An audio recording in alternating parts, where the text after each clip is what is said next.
Good evening and welcome to the latest Global Conversation, a partnership between Melbourne Jewish Book Week and the Jewish Quarterly, as well as the Jewish Museum of Australia. I'm Debbie Lee, the Festival Director, Melbourne Jewish Book Week. Before we commence, I would like to acknowledge the Wurundjeri and Bunurong people of the Kulin Nation on whose unceded lands we are based, and I pay my respects to their elders past and present. This particular edition of the Jewish Quarterly is like no other. Blindness by Hadley Freeman addresses a most perplexing phenomenon that has arisen out of the Gaza war, rearing its head immediately after October the 7th. And that is the exponential rise in antisemitism on a world stage. This has been all the more shocking as it has been evidently propagated within the political left, taking many by surprise. The author of Blindness is Hadley Freeman, an American-British journalist. Hadley writes for the Sunday Times, having previously written for The Guardian for many years. In 2024, Hadley won Broadsheet Columnist of the Year from the Press Awards. Her work has been published in Vogue US and UK, New York Magazine, and Harper's Bazaar, amongst others. She is the best-selling author of House of Glass, as well as Good Girls, A Story and Study of Anorexia. Interviewing Hadley is Irris Makler, Australian author and foreign correspondent based in Jerusalem. Since 9/11, Irris has worked across the Middle East, reporting on the impact of Islamist rule from Kabul to Gaza.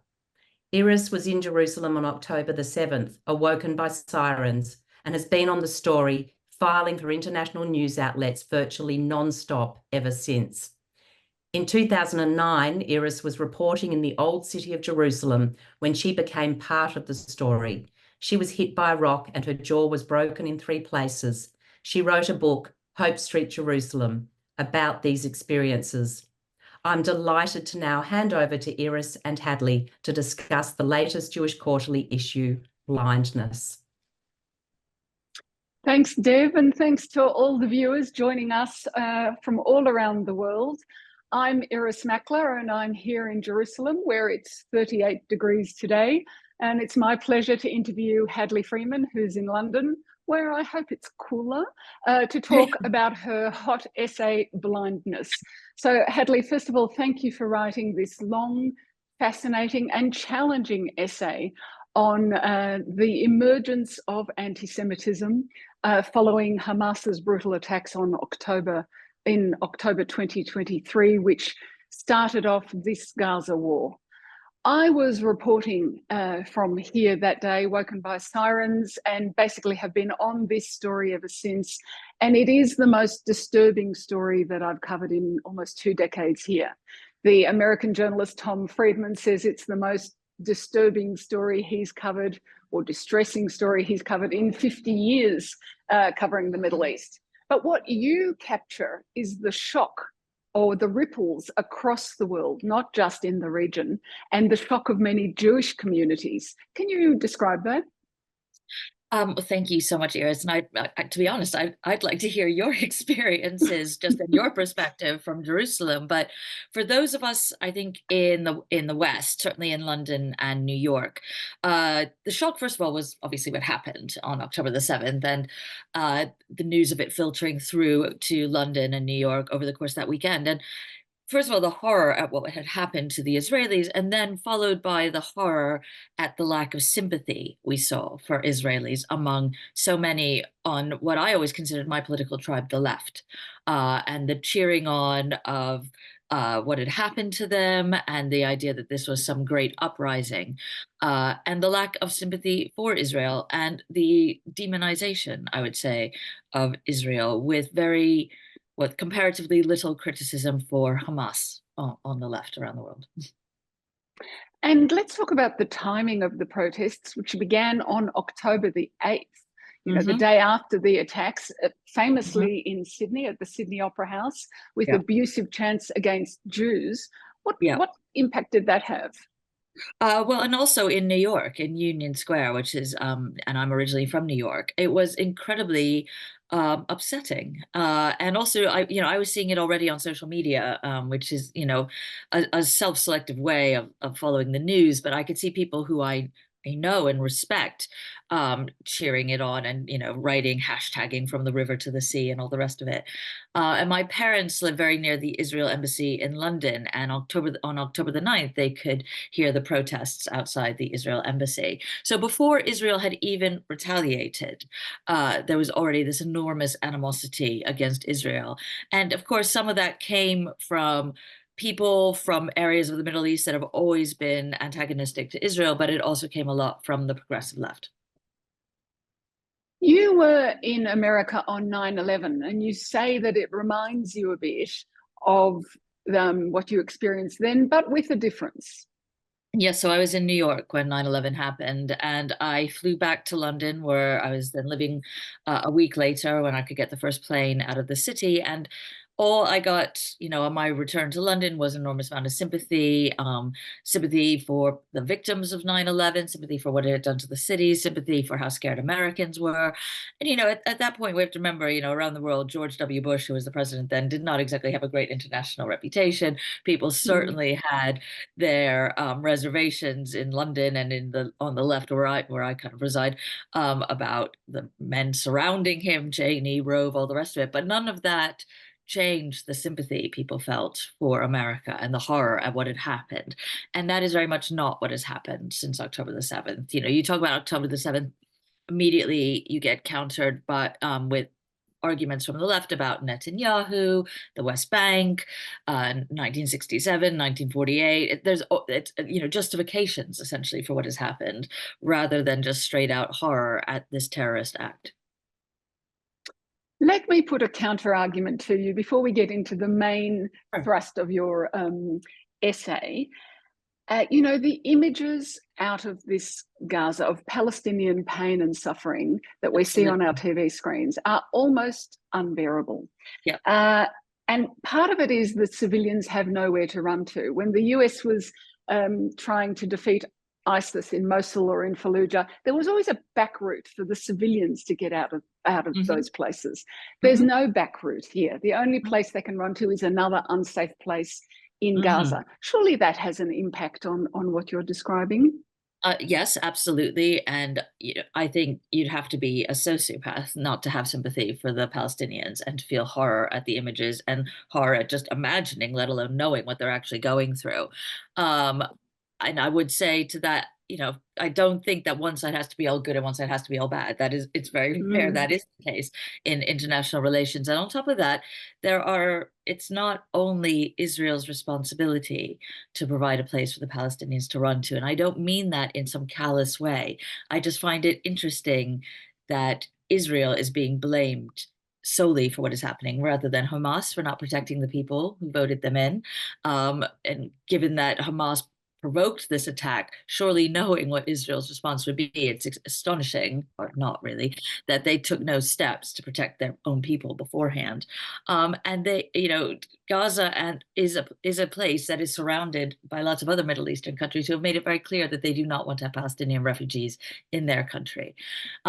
So it is terrible. The Palestinians are the victims of horrific geopolitical forces working against them, and not just Israeli ones. And yet it's only Israel that seems to be the focus of international ire.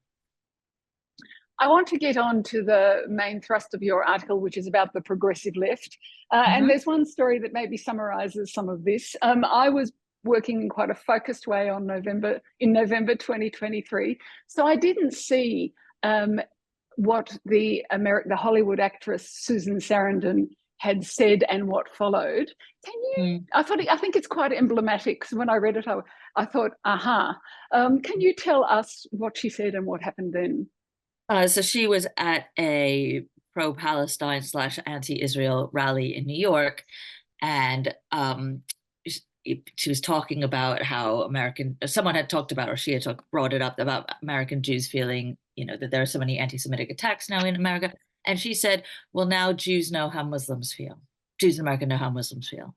So first of all, there's this implication of glee behind that. Well, now you know. And aside from all that, Jews already knew that. Like somehow she missed the Tree of Life, this attack on Tree of Life synagogue in Pennsylvania a few years earlier. Jews suffer more attacks as a religious minority than any other religious minority in America. There's an enormous amount of anti-Semitism in America. In living memory, Jews were not allowed to join certain country clubs. There were quotas on how many Jews could join universities in living memory. I mean, my father couldn't apply to many Ivy League colleges because of the quotas on Jews when he was applying for university. So the idea that Jews have always had this easy ride in America is just not true. And it's extraordinary that the progressive left persists in seeing Jews as this kind of, as solely a privileged, rich, powerful minority, which is in itself, an anti-Semitic trope. Interesting. I think the saddest sentence for me in this whole long and detailed essay is when you said, why didn't we realize how hated we were? And I think these attacks against Jews, the reaction to October the 7th, has highlighted the vulnerability of Jews in the diaspora who thought that anti-Semitism was their parents' or their grandparents' story. Is that what you see? Yes, definitely. And real shock at the partial view of history that so many people have. I feel like the talk about the delegitimization of Israel as a whole, not just the settled expansion, not just the West Bank, that's a new thing. This idea that Israel is this awful ethno-nationalist fascist state, that feels like a new thing. And the anger and the glee with which some people are on the left are focusing on Israel is interesting. I mean, I feel, yes, you of course criticize Israel. I think they're very, it's a small minority of Jews who feel that you're not allowed to criticize Israel at all. But when you're only criticizing Israel and not Hamas, you do kind of have to look at your motivations there. I saw there was some talk over the weekend, and a high-profile American commentator, argued on stage that, Israel is this terrible country, and actually Hamas, that should just be a one-state solution, and Hamas wanted that one state to be a place like America, where everyone can live. And I just thought, if you hate Israel so much that you have to pretend that Hamas wants a democratic state where everyone is free to live as they wish, you have brainworms at that point. Yes. So is the blindness in your title, is it the Jews who didn't see what was coming, or is it the progressive left who don't actually understand the Middle East politics? Yeah, well, I think it's definitely, I think they don't understand Middle East politics. They also don't understand Middle East history. And I think they really, it's not even that they don't understand. I think there has to be an element of bigotry there to have such a bad faith view of the Jewish homeland that you celebrate a fascist, homophobic, misogynistic terrorist group like Hamas and pretend that they didn't go into Israel and kill 1,200 people and rape them and take 200 hostages. Like if you are jazz handsing that away, then there has to be some serious anti-Semitism on your part. Can I ask you, there were two stories that I really liked and was surprised by, I guess, your own personal family stories. One involving a great uncle in De Gaulle, and one involving someone on their way to a famous, what turned out to be a very famous hijacking. Can you tell us a little bit about that? Sure. So my great uncle, Alex McGee, was a very amazing man, and I was very close to him. He died in 1999.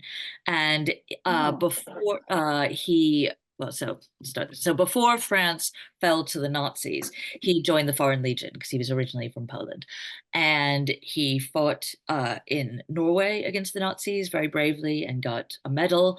And he then joined the Free French when France fell, and was with de Gaulle in England and was very close with him. And then after the war, when Alex escaped through many daring do's, anyone who wants to know more about Alex in the war I wrote a book called House of Glass and has all of his various adventures. He opened an art gallery. He was Picasso's art dealer and worked with Chagall and many others, and he had this really incredible life. Anyway, de Gaulle then becomes president of France, and at the start of the Six-Day War, de Gaulle had counseled Israel not to strike first, and Israel ignored him. And it's still debated why de Gaulle advised that. And when Israel destroyed most of Egypt's air force, thereby basically winning the war for themselves, de Gaulle was so furious that Israel hadn't listened to him that he held this press conference in which he described the Jewish people as elite, dominating, and sure of themselves. And Alex was so furious about this and felt so betrayed by his old general. He first of all called up the Élysée Palace, and Georges Pompidou, who was the prime minister, then begged him not to do anything, and Alex ignored him, and he sent back his medals to the palace, returned his wartime medals.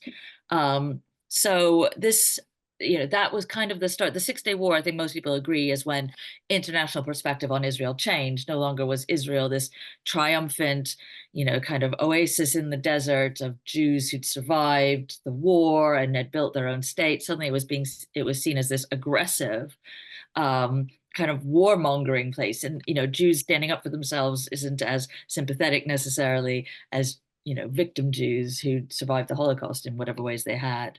And Alex saw that. He saw how de Gaulle turned against Israel for being not even the aggressor, just assertive. And he never forgot that, really. And when Alex died, he left all of his paintings. He had many, many paintings of incredible art to two museums in Israel and the Pompidou Center in Paris. So he always felt very close to Israel. He still had a loyalty to Paris, so he did leave some to the Pompidou, but mainly his paintings were for Israel. And in terms of the hijacking, so my father's best friend, Michel Kojo Goldberg, and he also wrote a memoir about his time. His father was captured in France during the war and sent off to the camps. And this is going to be a very long story. Sorry, I'll try to make it short as possible. When Michel grew up after the war, the first thing he did was try to track down the Nazi who had captured his father. And he tracked down the Nazi to Argentina and saw him in a cafe, and he had a gun, but he wasn't able to go through with it and shoot him. And he had a massive nervous breakdown after that and didn't really recover. And his marriage fell apart and was all very sad. Anyway, he had three children who are still around, and he used to take them on trips to Israel. And he took his eldest son, Olivier, who was 12, on a trip to Israel. And on the flight back, the plane was hijacked. And that became the famous Entebbe hijacking. It was diverted to Entebbe, and Michel was on the plane with his son. His son, Olivier, as a child, was let off first, and Michel was let off, I think, almost last. The hijackers let him go. And when he got off, he was able to tell Mossad, he gave them a drawing and showed them where in the compound the hijackers were hiding and helped them. Then when the IDF stormed in, the one who was killed was famously Yonatan Netanyahu, Benjamin's elder brother. And because of that, Benjamin then became the man, sort of the man of the family. But the reason I gave the background is because of that, because Michel was able to help Mossad and the IDF, he then regained his strength and his confidence and recovered from his nervous breakdown of having failed to kill the Nazi who arrested his father. So anyway, very long story, but just to show how Jewish history really spans over the 20th century and has these incredible reverberations through the different generations. And if you don't know anything about the history, you're really not going to understand the present. How can you explain, why de Gaulle's betrayal of Israel during the Six-Day War would so enrage middle-aged French Jews like my great uncle? How can you explain why Michel was so determined to help the IDF and Mossad if you don't know what had happened to his father? These are the kind of echoes that all Jews know around the world, the diaspora and Israeli. And to have people sort of turn up on the progressive left who don't know any of this stuff, their ignorance is always revealed. Sorry, that was an incredibly long answer to your question. It was, but it was so interesting that no one will mind. So let's talk about the progressive left in that case, because I can see why that history would prompt you to write this essay. You know, I was just on X, which I still call Twitter, and I saw someone saying, you know, the left love Islamists. Is that true? And can you describe to us what, now let me get this right, identitarian politics are and white settler colonialism is? Oh gosh. So identitarian politics or identity politics is the idea that you can chop up all demographics into a kind of hierarchy of oppression. And it's generally Black people, brown people are oppressed, and white people are oppressors. And everything should be looked at simplistically through that lens. There's also a kind of gender hierarchy as well. You know, sort of the most oppressed will be trans, then gay, then straight, and that's it. And it's a very blunt, simplistic tool of looking to look at the world and to look at history. So yes, there has been this long, it's sort of long popular theory that's been mainly in academia, but has very much shifted to the mainstream left over the past decade, of the idea that Black and brown people are oppressed and white people are oppressors, and that's how we should view everything. And so that plays a big part in the progressive left's view of what's happening in Gaza and Israel, which is that the Palestinians are brown, Israelis are white. Simple. Israelis are bad, Palestinians are good. And on October the 7th, the evening of October the 7th, when we still only, you know, Western news organizations were just trying to get to grips with what was going on, I put up a little link to a New York Times article covering what was happening on my Instagram, which I only allow friends to follow. And immediately I got these direct messages, one from one woman a few years younger than me and another woman a few years older than me, telling me that I was being misled by Israeli propaganda or Western propaganda. And this was basically like the uprising of slaves against plantation owners. So that just goes to show how simplistically people see it. And I also think it shows an incredible amount of narcissism to impose one's own country's history onto a Middle Eastern country's history. And it shows real intellectual laziness that you cannot be bothered to imagine that people in another part of the world have lived an entirely different history, particularly in the Middle East, which has a much longer history than America, for example. And by the way, you know, white settler colonialism, I'm not quite sure how, or maybe you can explain how that applies to Israelis who are either, you know, were, or their grandparents were, you know, fleeing fascism in Europe, or from Middle Eastern or North African countries. You know, well, that's not white privilege. No, well, that just, first of all, that's a start of how ignorant the progressive left is. And that's what I mean about them not knowing the history. And in terms of them having fled the Holocaust, well, that now doesn't work in Israelis' favor with the identitarian progressive left, because they just go, oh, right, so they're white European Jews. Anything. Yes, ones who were almost entirely massacred less than 100 years ago, when 2/3 of Europe's Jews were killed. But the fact that they're white European, that immediately makes them colonialists, which is interesting because the progressive left prides itself on caring about refugees, but apparently not if they're Jewish. I want to talk about the student protests, which filled our screens for most of the spring. There's someone I've been following who's Musa Al-Rabi. His name is, he's an American sociologist and a Black Muslim academic. And he calls it the Ivy Intifada, which I do think is a great phrase. And I'm going to read you exactly what he said. They combine a lack of appreciation of the true nature of Islamist groups like Hamas, and also a lack of knowledge about the Middle East. You went and interviewed students in Harvard. Is that right? Yes, very much so. And it's sad. And it was sad also to see some Jewish students doing that too, almost in a kind of you know, sort of almost as a kind of apology for being Jewish and to compensate and to not, you know, to prove that they shouldn't be bullied. Who I mainly spoke to were other Jewish students and Jewish professors who were horrified. The Jewish students were feeling very bullied, very attacked. A bunch of them who I spoke to at Harvard were now flying home for the weekends because they didn't want to be on campus. And the Jewish professors were shocked at the level of ignorance among students who'd been admitted to Harvard. And on top of all that, I mean, young people always say and do stupid things. That's what the point of being young is. The Jewish professors I spoke to were mainly, astonished at how weak those in charge were. As if you're at university, yes, you're often legally a grown-up, but you are still ostensibly a young person in education.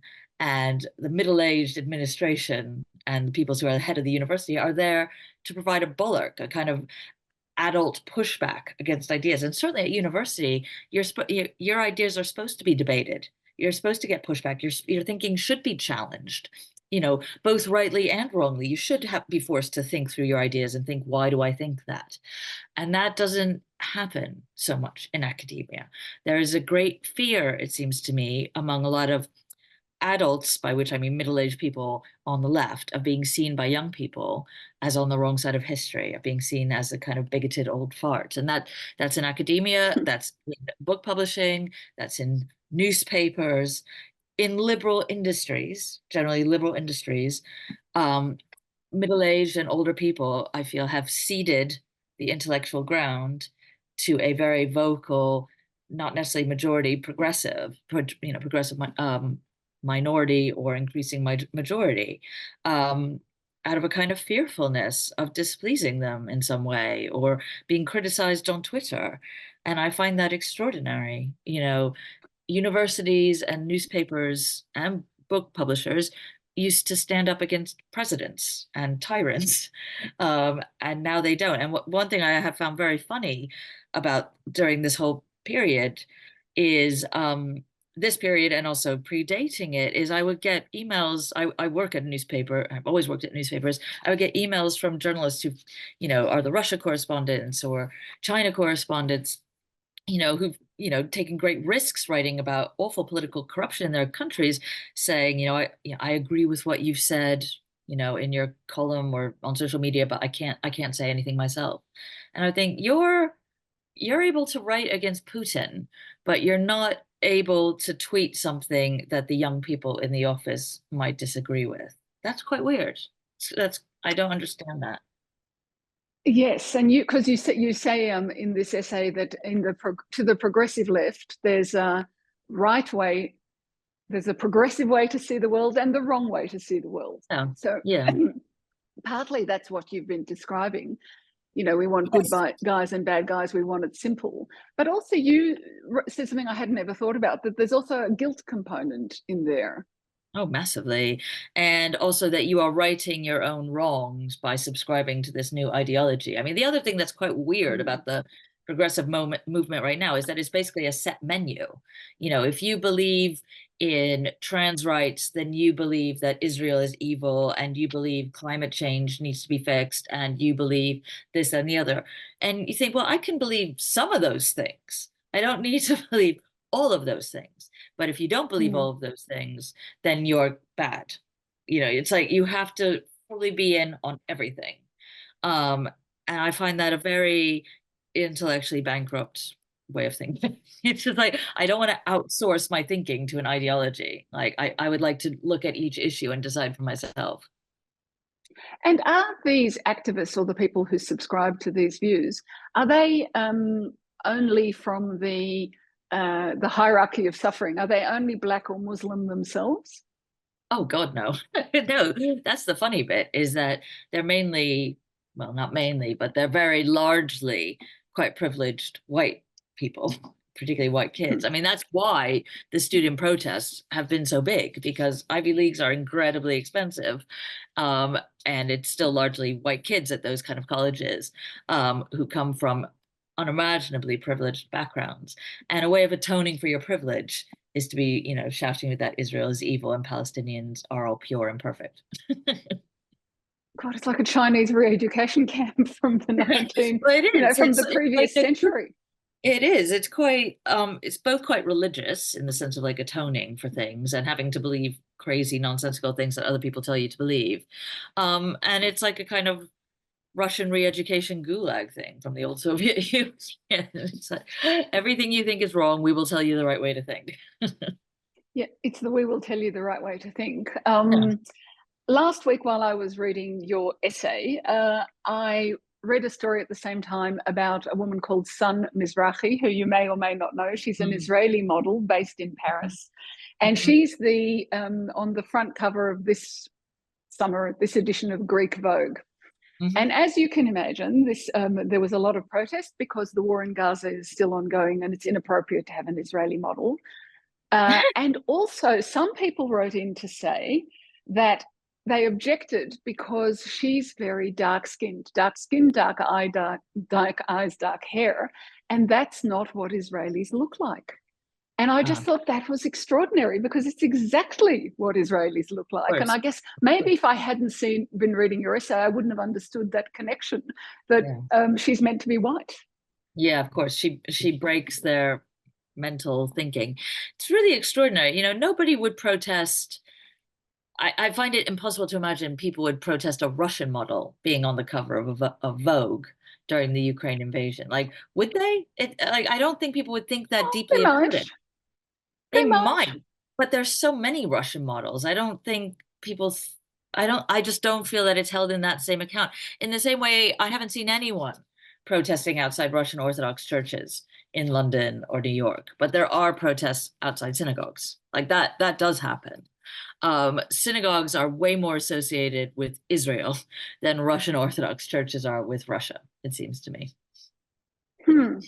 The Welsh singer and activist Charlotte Church describes the Palestinian cause as the biggest spiritual quest of our time. So do some causes like Free Palestine, Free Tibet, do they just have better PR? You know, have they been pushing this view, their view, for decades now, you know, into the progressive left narrative? Maybe, or are they funded to do that? You know, Asra Nomani, Sam Harris arguing there's a lot of Qatari money going just towards this. Do you see any of that? Well, I'm sure that is true. And certainly, you know, there's been a lot on TikTok from wherever it's coming from of images and news reports and, you know, propaganda from Palestine, Hamas, whichever. You know, again, I stress what's happening in Gaza is terrible. But it also seems to me that the progressive left has, for the past, I don't know, maybe 7 years, been looking for a quasi-religious cause in a certain way. We had, you know, the trans rights movement. They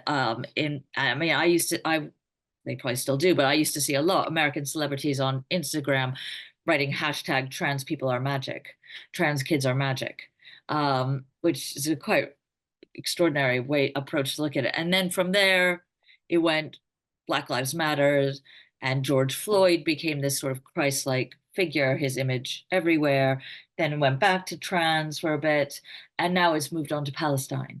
So there's this desire of looking for a group of people who are pure, perfect, victim, you know, who if you don't entirely support, or if you don't dedicate your life to talking about how victimized they are, you're an evil fascist.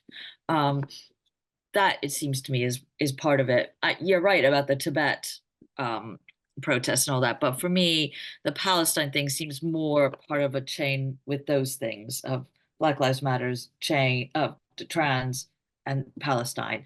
The people who marched and protested and hashtagged all the time about BLM are now doing that about Gaza. It's the same group of people.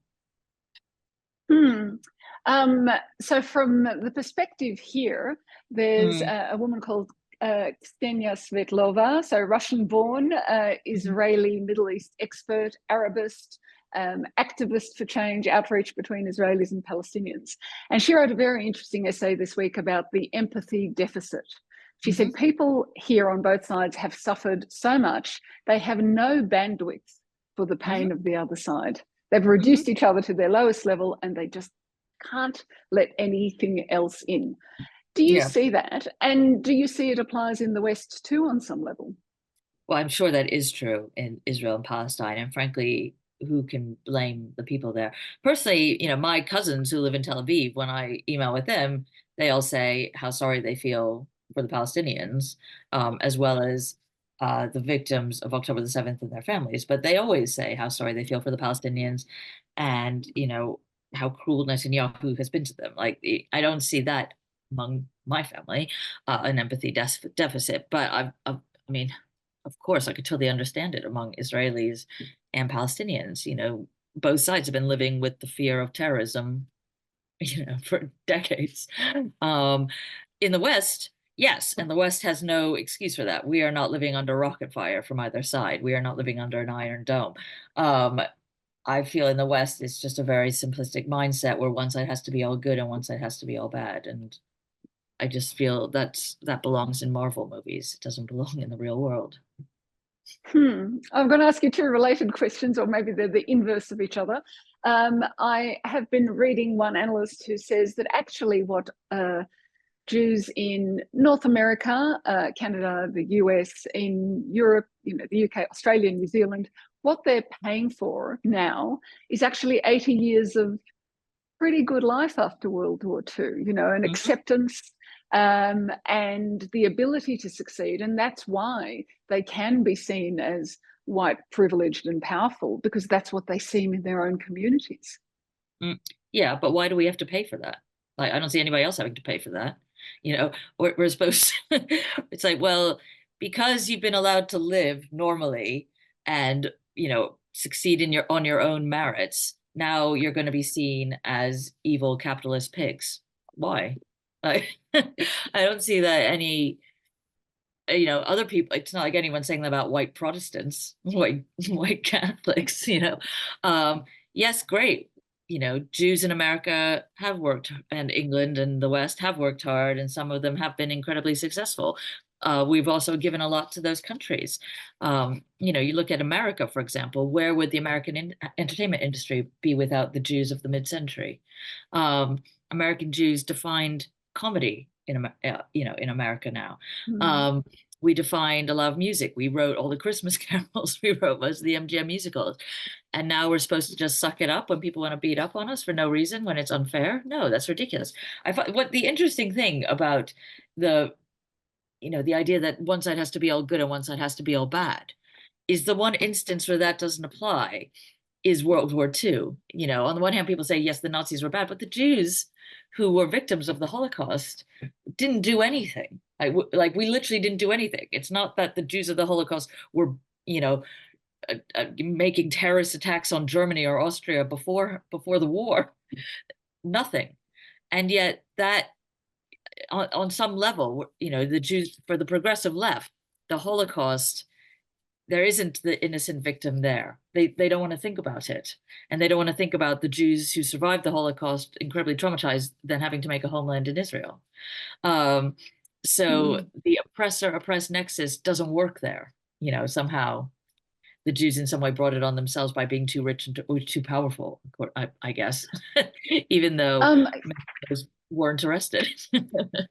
No, I wanted to, actually, you've led me to something I was going to ask about, which is the comparison between Jews and Nazis is so frequent, both on the right or the left and the right. Why do you think that is? Well, I think for both sides, they want to somehow wipe the Holocaust off the deficit sheet.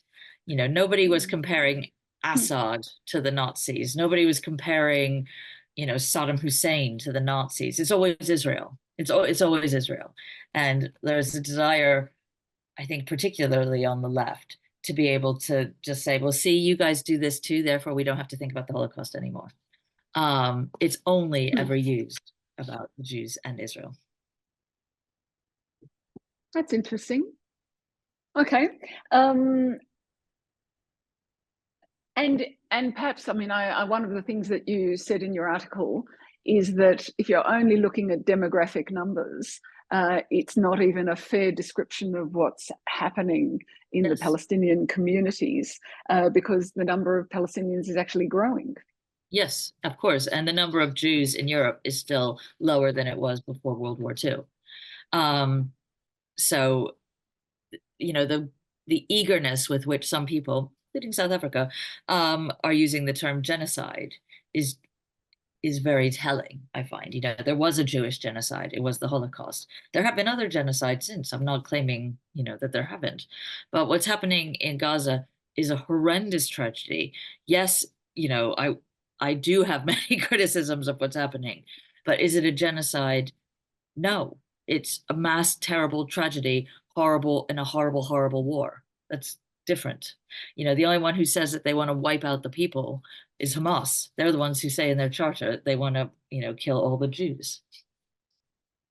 Okay, let me ask you this. Your views are clear. Who was your audience when you were writing this essay? How do you think non-Jews will feel, or do you imagine non-Jews would feel reading it?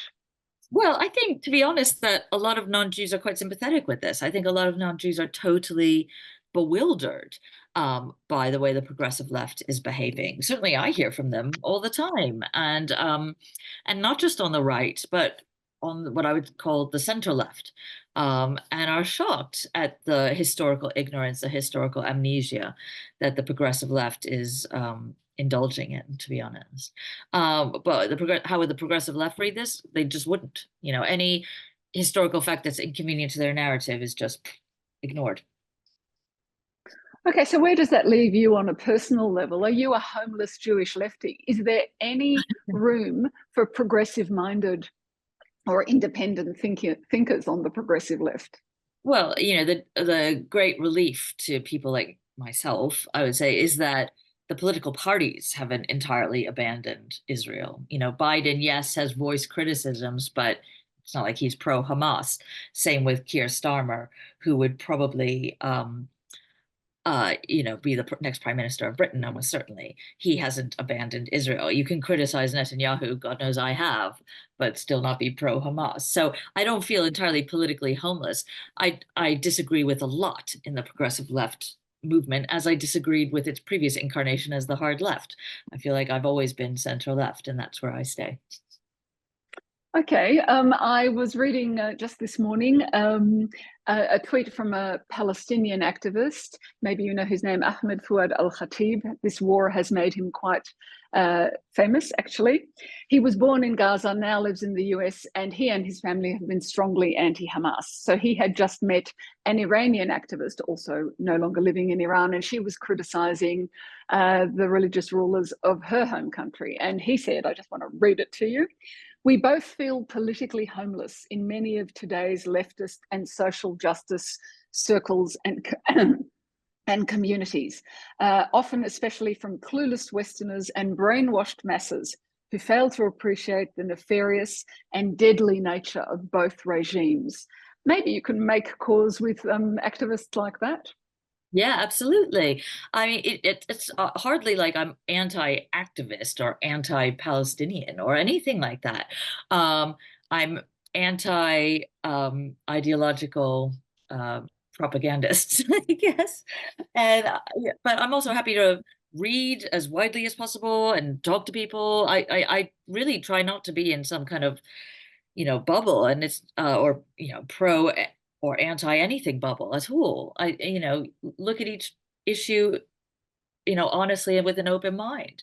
I was talking with someone the other day about what had happened in Rafah, and they said to me, "Oh, I'm surprised like you're even acknowledging it." And I thought, that's so insane. Like, of course, like I'm not a political propagandist, and that sort of breaks my heart that you think, like, as a Jew, as someone with family in Israel, I would ignore killing of Palestinians, killing, whatever.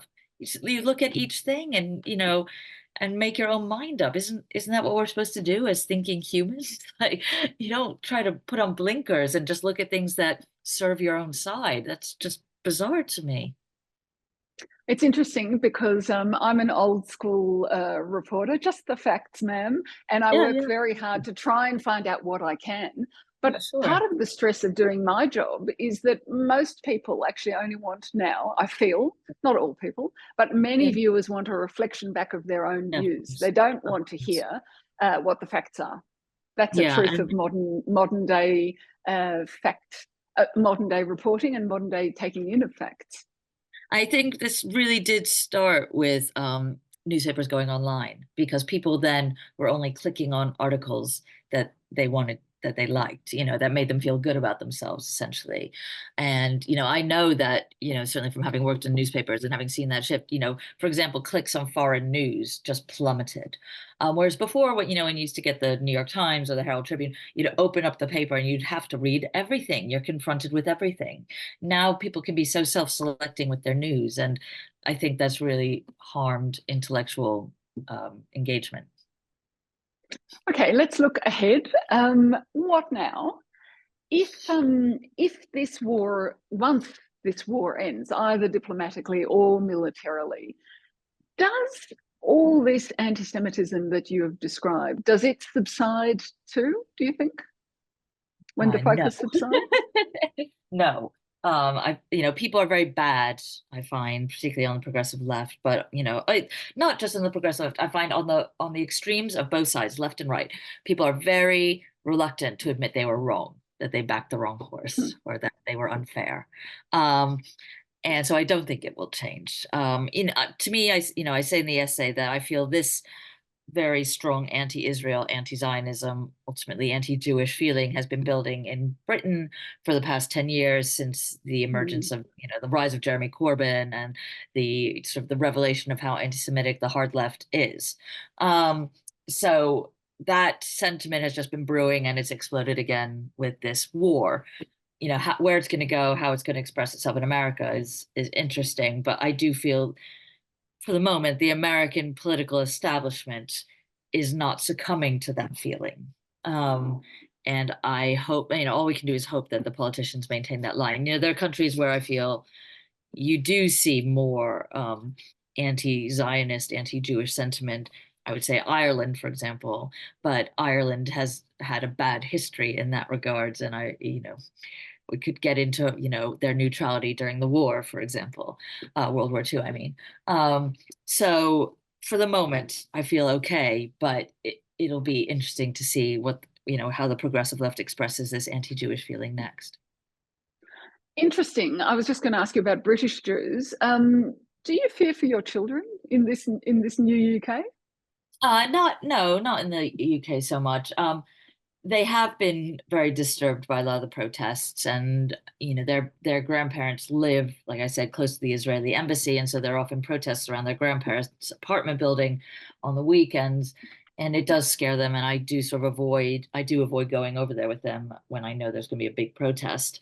And there were protests outside their Hebrew school in November, and around their, not just outside, but like around their Hebrew school that they would see, and that did upset them. But no, maybe I'm being blithe, but I feel perfectly safe here. I feel there are a lot of angry people doing destructive things, such as ripping up hostage posters. We see that all the time. But we have, knock on wood, I don't see physical attacks on Jews. So I think they're okay. I just was thinking, Tanya Gold, a journalist, a friend of yours, who you quoted, said, we thought we had a freehold in the UK, and now we realise it's just a lease. Do you think that's right? She's got away with words, Tanya Gold. I think we have felt more outside than we expected to, but again, this was not such a surprise for British Jews having gone through the Corbyn era. I think it was more of a surprise for American Jews. I'm sure you know the name Scott Galloway because he's an American professor of tech and marketing, not particularly Jewish before October the 7th, yes, Jewish mother, but not particularly identified as being Jewish, who said that the change that he sees in the US has actually prompted him to speak out. Many Jewish people ring him to thank him, and he says, "Where are you?" And he criticizes the Jewish community for being too silent. Do you think that's fair? I know you're not silent, but do you think that's fair? Well, I don't know, maybe a little bit. But I've been impressed with the high-profile Jews who have been speaking out, and whether it's someone like, I can disagree with certain elements of him politically, but someone like Bill Ackman, for example, a hedge funder, to Jerry Seinfeld, to Amy Schumer. I feel actually that there have been more, like the high profile ones have been speaking out more. Maybe the masses don't. And, you know, when you see how the progressive left has reacted to Jerry Seinfeld, for example, just expressing sympathy for the hostages, really, and refusing to accept that this war is one-sided of Israel being the bad guy. I can't really blame them. I understand why a lot of people are scared of speaking out. I feel like I'm relatively lucky. I have a platform. I have an editor who's supportive of me. You know, my job isn't dependent on me parroting a certain line. It's fine. But maybe other people aren't as protected. He did say, I have to say, he imposed conditions. He did say that you have to know you're going to take a financial hit. Yes, and so if you are financially vulnerable, you can't do it. yeah, He does that's right. suggest that it's good to be in a committed relationship because you're going to get attacked, and as a result of that, you have to have some kind of emotional support. But if you don't have if you do have those two things, he says it's an obligation to speak out. Well, I don't know if you need to be in a committed relationship. I think you just need to have good friends who you can talk to, which I feel lucky in that I do. Yeah, you don't want to feel totally on your own and like you're going crazy. But hopefully you are intelligent enough to have decent friends who aren't nutcases beforehand. So you'll be helped anyway. You spoke out or wrote out about the trans issue, and in fact, I think I could say you left the Guardian over that issue when they wouldn't let you interview J.K. Rowling, for example, or Martina Navratilova. Are you surprised then, or why are you surprised at this level of attack against Jewish people who speak out? I don't know if I'm not really surprised, because this is what happened to women who spoke out against gender ideology, and the idea that, for example, male rapists should be in prison cells with women if the male rapists identify as women. I mean, just look at the attacks that Martina Navratilova got for speaking out against males in women's sport, or J.K. Rowling talking about male violence when she herself had been a victim of domestic violence.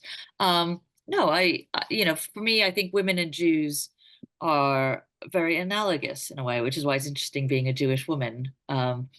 Women and Jews have both been oppressed a lot in their history. I don't think of either side. I don't think of myself as a victim, but they have been oppressed a lot. You know, more than 2 women are killed every week in England and Wales, in this country, by male violence. Jews, I mean, their whole history is basically being defined by people trying to kill them. You know, the Jewish joke is they tried to kill us, they failed, let's eat. And yet, for the progressive left, women are these, you know, bitchy little Karens, gatekeeping, you know, privileged, you know, little white women, etc. And Jews are these rich white capitalist pigs. It's very interesting how the progressive left refuses to take into account the vulnerability and the history of oppression of either women or Jews, and certainly not Jewish women. Okay, so let's end on a positive note. Is there some room for optimism from an unexpected source? And I'm thinking of the Eurovision, because Israel had a very good representative, Yep. both as a musician and as a human being, in Eden Golan. And despite Yep. all the massive protests against her, she got a very, very high audience vote. So maybe a lot of this news is on social media and in relatively small demonstrations in, you know, amongst students in the US, let's say, but not everywhere. No, but I think this has always been the case. This is what I've always said. It's what I said at The Guardian, which is that this very vocal, emotional, progressive left in no way represents the majority. And that's why it's ridiculous when university presidents or newspaper editors or book publishers cave into them, because they don't represent how most people think. You just have to go out and talk to people on the street to know that's not how most people think.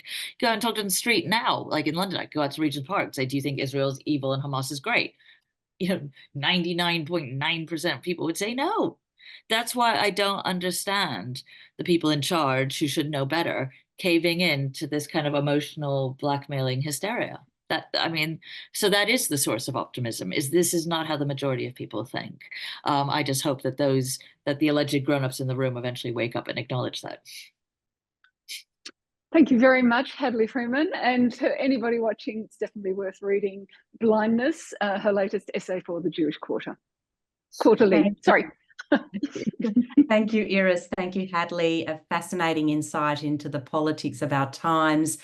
Terrifying. I'm glad we have ended on a positive note this is no way the majority. It is a small section of society, but a very loud section. And as Jewish people, it's hard not to feel hypersensitive, or probably not hypersensitive, just sensitive, for a very good reason. We have history. So thank you for shining the light on blindness that is in our midst. The Jewish Quarterly is amazing. This essay is amazing. And I urge people to read this essay. It's quite remarkable. Thank you very much again.